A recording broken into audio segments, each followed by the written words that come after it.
In the early 1830s, a Jewish family in Baghdad faced a choice between staying and risking death, or abandoning everything they knew in search of safety.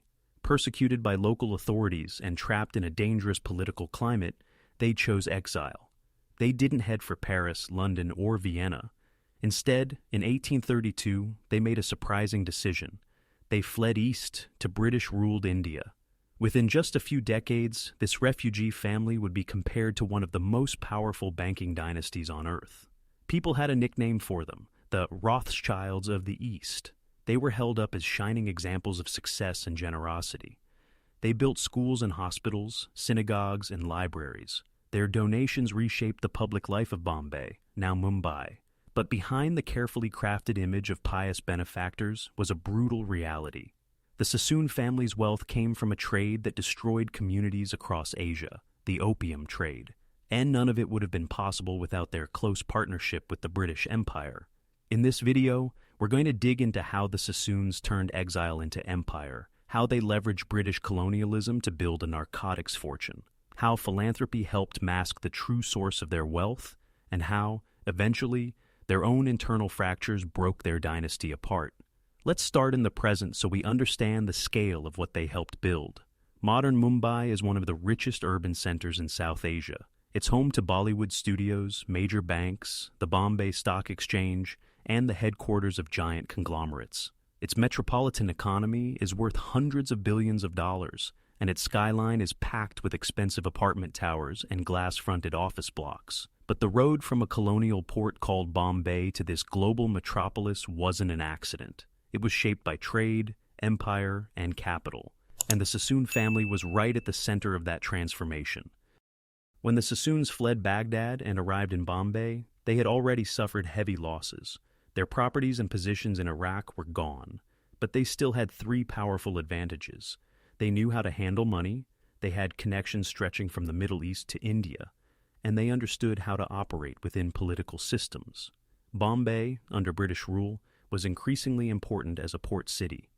The British used it as a key link in their imperial supply chain.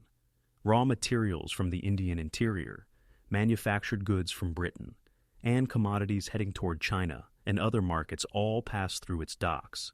The Sassoons recognized that this was not just a place to hide, it was a place to build something much bigger. They started by investing in cotton. At a time when the Industrial Revolution was transforming textile production, controlling cotton mills in a major port city was an extremely profitable move. The Sassoon-owned mills processed raw cotton and sent finished textiles around the world. For a long time, these mills were a driving force in Bombay's economy. Over the decades, the neighborhoods surrounding these industrial sites evolved. Once crowded with workers and machinery, they would eventually become home to luxury apartments, shopping centers, and sleek office complexes. In a very literal sense, the physical landscape of modern Mumbai is built on top of the spaces where the Sassoons made their first big legitimate profits. But the family didn't just want to be rich, they wanted to be seen as indispensable to the city. They donated land and money for schools that educated generations of children. They funded hospitals that treated the sick, docks that supported trade, synagogues for worship, and libraries that opened up access to knowledge. For ordinary residents, the Sassoon name became associated with progress and public good. Even today, people still use some of the institutions they founded, without necessarily knowing who paid for them. This philanthropic work wasn't fake. Those buildings and services were real, but it was also deeply strategic. The more vital they became to the city's welfare, the easier it was to ignore or excuse the darker side of their income. Because behind the respectable mills and charitable projects lay the true engine of their wealth, opium. To understand how opium made the Sassoons rich, we have to zoom out and look at the global economy of the 19th century. For decades, Britain had been addicted to Chinese tea. Tea drinking exploded in Britain, and with it grew the demand for Chinese goods like silk and porcelain. The problem was that China didn't want British manufactured goods in return. Chinese officials saw little value in what Britain was offering. The result was a one-way trade. Britain sent silver to China and received tea and other products in return. There was no balance. British silver reserves were being drained to pay for this habit, and the imbalance became a major concern for policymakers in London. China was accumulating silver and maintaining a trade surplus. Britain was watching its precious metal supplies shrink. To reverse this, the British began pushing a product they knew would sell, regardless of official Chinese bans: opium.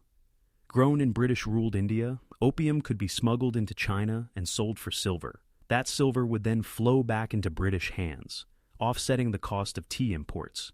Opium was highly addictive. Once hooked, users would keep paying, no matter the social or personal cost. It was the perfect tool for an empire willing to sacrifice human lives for economic advantage. This is the environment in which the Sassoons thrived. They positioned themselves as specialists in moving Indian opium to Chinese markets. They had the connections, ships, capital, and political backing to run this trade at enormous scale. At their peak, some estimates suggest they dominated about 70% of the global opium trade. That's not just big, that's near monopoly power and one of the most profitable, illegal, but tolerated businesses on Earth at the time. And remember, opium accounted for around 14% of Britain's income from India. So, when you think about the Sassoons, don't picture a small merchant family. Picture a group whose financial operations were tightly woven into the fiscal health of the British Empire itself. In 1836, one of their companies shipped more than 30,000 chests of opium to China in a single year. Each chest weighed around 120 pounds. That's the equivalent of thousands of tons of narcotics hitting Chinese ports, feeding an epidemic of addiction. On the ground in China, the consequences were devastating. Families were torn apart, workers became unreliable, local economies suffered, and the state's authority weakened. Yet the profits from this devastation flowed back into the pockets of the Sassoons and their partners. Back in Bombay, however, the picture looked very different. There, the Sassoons were the patrons who financed schools and hospitals, who improved infrastructure, who kept goods and money flowing. David Sassoon became a respected name, not a notorious one. For many locals, the question of where the money came from never really arose, or if it did, it was overshadowed by the tangible benefits they could see. So, who exactly was David Sassoon, the man at the center of this story? David was born into a privileged position in Baghdad. His father, Sheikh Sassoon ben Saleh, served for years as the chief treasurer of the local government. That role placed the family right next to the levers of power. They were trusted with handling money at the highest levels, but this proximity to power also exposed them to danger. When a new governor came to power, someone known for being corrupt and ruthless, he began targeting wealthy families like the Sassoons. David became a political hostage, his safety hanging on the governor's whims. At some point, he realized that staying in Baghdad meant gambling with his life and the future of his children, so he ran. First, he took his family to Iran, which offered a brief period of security. But the situation there was unstable, and Iran didn't offer the same economic opportunities. British India, on the other hand, was rapidly expanding its trade. It offered both a protective imperial umbrella and room for wealthy outsiders to make money, especially if they were willing to collaborate with British priorities. The British had another reason to welcome the Sassoons. They liked having small, wealthy, politically isolated minorities running parts of their economy. Such groups were easier to control and less likely to mobilize large rebellions. Jewish communities in India were tiny. From the British point of view, they were safe partners for sensitive trades like opium. Some accounts even suggest that a British political agent played an active role in steering the Sassoons toward Bombay. Whether or not that's literally true, it reflects the broader pattern. This was a mutually beneficial relationship right from the start.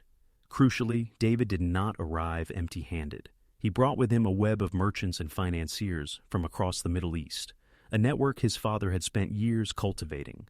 In an age before instant communication, these personal connections were the lifeblood of global trade. They allowed him to secure credit, form partnerships, and move goods across borders with relative ease.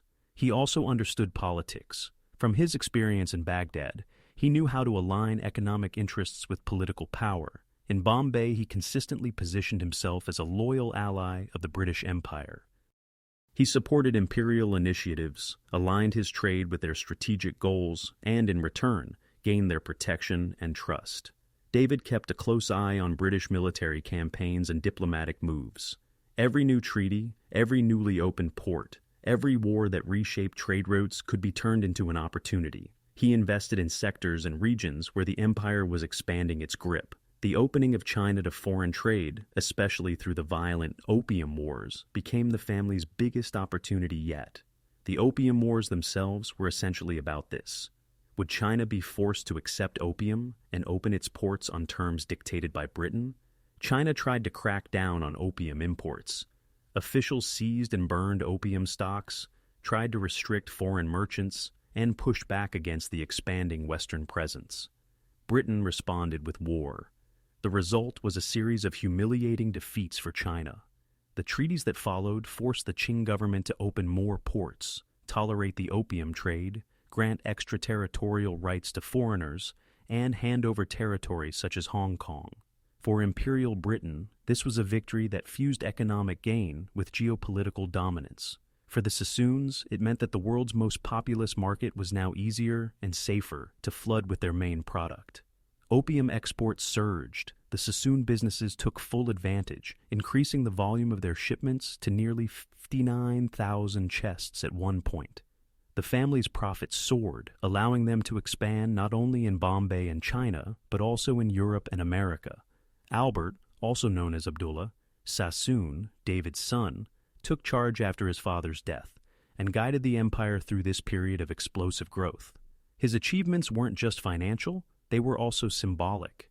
In 1873, Albert became the first Jewish person to receive the honorary freedom of the City of London, one of the highest civic honors at the time. It was a sign that the British establishment saw the Sassoons not merely as useful colonial merchants, but as insiders, people who belonged in the highest circles of finance and politics. The family began buying grand estates in England, integrating into aristocratic social circles, and forming friendships with leading figures. David himself had been granted British citizenship in 1853, an incredibly rare concession for someone born a colonial subject. Albert's son, Reuben, eventually became close to the Prince of Wales, the future King Edward VII. Think about that. Within a few generations, members of a refugee family from Baghdad were spending time with the heir to the British throne. The alliance with the Rothschilds pushed this even further. When a Sassoon heir married a Rothschild daughter, it created a symbolic merger of two powerful Jewish dynasties. The Rothschilds financed states and wars. The Sassoons helped maintain Britain's trade power in Asia via opium. Together, they were deeply woven into the machinery of empire. But all of this success came with psychological and moral tensions. As the Sassoons settled into British high society, many of their descendants became uncomfortable with their heritage and the origins of their fortune. Some felt ashamed when relatives from India visited, worried that their Eastern background might make them seem less civilized or less acceptable in white aristocratic circles. Over time, they tried to distance themselves culturally and socially from their roots in Baghdad and Bombay. They adopted English mannerisms, lifestyles, and attitudes. Yet they could never entirely escape the fact that their name was tied to opium and to empire. By the early 20th century, the world around them was changing. Rising morale and political criticism of opium, growing nationalist movements in colonized countries, and increasing instability meant that the foundations of their empire were no longer as solid as they seemed. Internally, the family began to fracture. After Albert's era, disagreements over money and direction grew more intense. Eventually, the main family firm, David Sassoon & Co., split. A rival company, E.D. Sassoon & Co., emerged under another branch of the family. Instead of controlling a unified, dominant business, the Sassoons were now competing against themselves. Both companies operated in similar spheres, including opium and related trades, but their rivalry weakened their overall influence. At the same time, the new generation of Sassoons in London treated the family business as a cash cow rather than a mission. Many of them were more interested in social life than in commerce. They drew money out to fund luxurious lifestyles, but showed little interest in managing or modernizing the firm. Some even mocked the roots of their own wealth. One descendant is said to have dismissed their riches as money made in the East by dirty trading, clearly referring to the opium business. That kind of attitude shows a growing disconnect between the younger Sassoons and the brutal reality that had built their family's status. By 1939, the family's direct role in David Sassoon & Co. ended. Under outside management, the firm stumbled on, but its glory days were gone.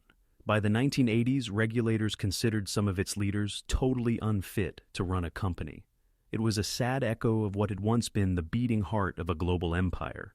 E.D. Sassoon and Kohner, meanwhile, took a different route under Victor Sassoon. Victor saw the writing on the wall in India. Nationalist movements were gaining strength, and he believed that once Indian leaders came to power, they would not look kindly on wealthy foreign interests linked to colonial exploitation. So, he shifted the company's center of operations to Shanghai, which at the time was booming as a commercial hub. The city was full of foreign concessions, international banks, and thriving trade. To fund this pivot, Victor sold off mills and estates in India, often at low prices. It was a risky all-in bet on China's future as the new center of the family's wealth. For a while, it worked brilliantly.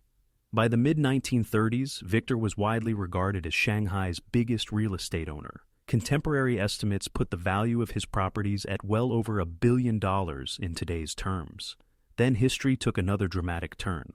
As the Nazi regime in Germany escalated persecution of Jews, Shanghai became one of the very few places where Jewish refugees could enter without a visa. By 1939, tens of thousands of desperate refugees arrived in the city, often with nothing but the clothes they were wearing. The established Baghdadi Jewish community in Shanghai, with Victor Sassoon as one of its most prominent members, played a crucial role in helping these people. They organized housing, provided food, offered jobs, and support. In this chapter of the story, the Sassoon name is associated with rescue and solidarity rather than opium and empire. But that humane chapter came just before the final collapse of their business power. Political change in China, including the rise of a government that pushed for nationalization of foreign-owned assets, led to the seizure of properties on a massive scale. The Sassoon holdings in Shanghai were wiped out. The empire Victor had tried to rebuild there disappeared almost overnight. His grand strategic move leaving India for Shanghai turned out to be a fatal miscalculation in the long run. Officially, that was the end of the Sassoon business empire as a major global force. Unofficially, it's harder to say. Large fortunes rarely evaporate entirely. They get split between heirs, converted into different types of assets, hidden in trusts, or invested under names that don't immediately draw attention. Some observers believe that chunks of the Sassoon wealth still exist today, simply buried under layers of financial opacity. What we can say for sure is this: the story of the Sassoons is a story about how empires, capitalism, and human suffering can be tightly intertwined. They started as persecuted refugees from Baghdad. They allied themselves with the British Empire and used its military and political power to build an opium empire that devastated China. They funded schools, hospitals, and cultural institutions that benefited countless people in India and beyond. They were honored, knighted, married into other powerful families, and welcomed into royal circles. Yet behind the titles and estates was a fortune rooted in narcotics and colonial violence. Their empire didn't collapse because they suddenly grew a conscience. It crumbled due to changing political realities, internal family conflicts, and the arrogance of descendants who no longer cared to manage what they had inherited. In the end, the Sassoons faded from public view. Their name isn't as widely known today as Rothschild or Rockefeller, and that may be precisely the point. Wealth built on exploitation doesn't always disappear. It often just becomes harder to trace. It moves through banks, corporations, and investments until its origins are buried under layers of respectability. The Sassoon story reminds us that behind many grand philanthropic projects and illustrious family names, there may be a much darker history that the world prefers to forget.